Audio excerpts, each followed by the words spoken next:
یقین کیجئے یہ وہ رات تھی جو عام راتوں جیسی نہیں تھی۔ مکہ کی وادی خاموش تھی، آسمان پر ستارے ٹمٹما رہے تھے اور جبل نور کے دامن میں ایک ایسی کیفیت چھائی ہوئی تھی جسے لفظوں میں سمیٹنا آسان نہیں۔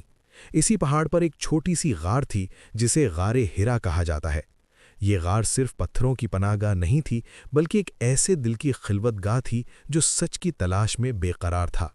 محمد صلی اللہ علیہ وسلم اکثر یہاں آتے، دنیا کے شور، ظلم، بتوں اور ناانصافیوں سے دور تنہائی میں غور و فکر کرتے، اپنے رب کو پہچاننے کی جستجو میں راتیں گزارتے۔ ان دنوں مکہ کا معاشرہ اندھیروں میں ڈوبا ہوا تھا۔ کمزوروں پر ظلم، جھوٹ، فریب، لڑکیوں کو زندہ دفن کرنا اور بتوں کے آگے سر جھکانا عام بات تھی۔ مگر اسی تاریکی میں ایک دل ایسا بھی تھا جو ان سب سے مطمئن نہیں تھا۔ رسول اللہ صلی اللہ علیہ وسلم کا دل پاک تھا، سچ کا متلاشی تھا، اور وہ جانتے تھے کہ یہ دنیا کسی بڑے سچ کی منتظر ہے۔ غار ہرا میں بیٹھ کر وہ آسمان کی طرف دیکھتے، زمین کی حقیقت پر غور کرتے اور دل ہی دل میں ایک ایسے نور کو تلاش کرتے جو انسانیت کو راستہ دکھا سکے۔ پھر وہ لمحہ آیا جو تاریخ انسانیت کا رخ بدلنے والا تھا۔ ایک رات جب خاموشی اپنے عروج پر تھی، غار ہرا کی تنہائی میں اچانک ایک غیر معمولی کیفیت طاری ہوئی۔ فضا بدل گئی، دل کی دھڑکن تیز ہو گئی، اور اسی لمحے ایک عظیم ہستی حضرت جبرائیل علیہ السلام اللہ کے حکم سے نازل ہوئے۔ انہوں نے رسول اللہ صلی اللہ علیہ وسلم کو تھام کر فرمایا، اقرا۔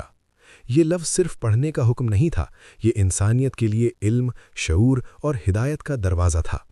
رسول اللہ صلی اللہ علیہ وسلم گھبرا گئے، فرمایا، میں پڑھا ہوا نہیں ہوں۔ مگر یہ گھبراہٹ خوف کی نہیں، ایک عظیم ذمہ داری کے احساس کی تھی۔ حضرت جبرائیل علیہ السلام نے دوبارہ فرمایا، اور پھر وہ آیات نازل ہوئیں جنہوں نے کائنات کی تقدیر بدل دی۔ پڑھو اپنے رب کے نام سے جس نے پیدا کیا۔ یہ وہ لمحہ تھا جب غار ہرا کی تاریکی نور میں بدل گئی، اور وہ نور صرف اس غار تک محدود نہ رہا بلکہ پوری انسانیت کے لیے روشنی بن گیا۔ اس لمحے رسول اللہ صلی اللہ علیہ وسلم پر ایک بوجھ سا محسوس ہوا، جیسے پہاڑوں کی ذمہ داری کندھوں پر آ گئی ہو۔ دل میں لرزش تھی، جسم کانپ رہا تھا، مگر ساتھ ہی ایک عجیب سا سکون بھی تھا۔ یہ اللہ کا کلام تھا، یہ وہ پیغام تھا جو انسان کو اس کے رب سے جوڑنے آیا تھا۔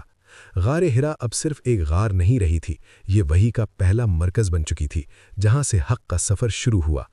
جب رسول اللہ صلی اللہ علیہ وسلم اس کیفیت کے بعد غار سے نیچے اترے تو قدم لڑکھڑا رہے تھے، دل میں سوالات تھے، مگر یقین بھی تھا کہ جو کچھ ہوا وہ معمولی نہیں تھا۔ گھر پہنچ کر آپ صلی اللہ علیہ وسلم نے حضرت خدیجہ رضی اللہ عنہا سے فرمایا، مجھے اڑھا دو، مجھے اڑھا دو۔ حضرت خدیجہ نے نہ صرف آپ کو تسلی دی بلکہ وہ پہلی ہستی تھیں جنہوں نے اس نور پر یقین کیا۔ انہوں نے کہا کہ اللہ آپ کو کبھی ضائع نہیں کرے گا، کیونکہ آپ سچ بولتے ہیں، امانت دار ہیں اور کمزوروں کا سہارا بنتے ہیں۔ یہ وہی یقین تھا جس نے اس نور کو مزید مضبوط کیا۔ پھر وحی کا سلسلہ آگے بڑھا، اور وہ پیغام جو غار ہرا میں اترا تھا آہستہ آہستہ مکہ کی گلیوں، عرب کے صحراؤں اور پھر پوری دنیا میں پھیلنے لگا۔ ایک غار سے شروع ہونے والا یہ نور دلوں کی گہرائیوں تک اترنے لگا، ظلم کے نظام ہلنے لگے، باطل کے بت ٹوٹنے لگے، اور انسان کو اس کی اصل پہچان ملنے لگی۔ غار ہرا ہمیں یہ سکھاتی ہے کہ اللہ جب کسی کو چنتا ہے تو اسے تنہائیوں میں تیار کرتا ہے۔ بڑے انقلاب ہجوم میں نہیں، خاموش لمحوں میں جنم لیتے ہیں۔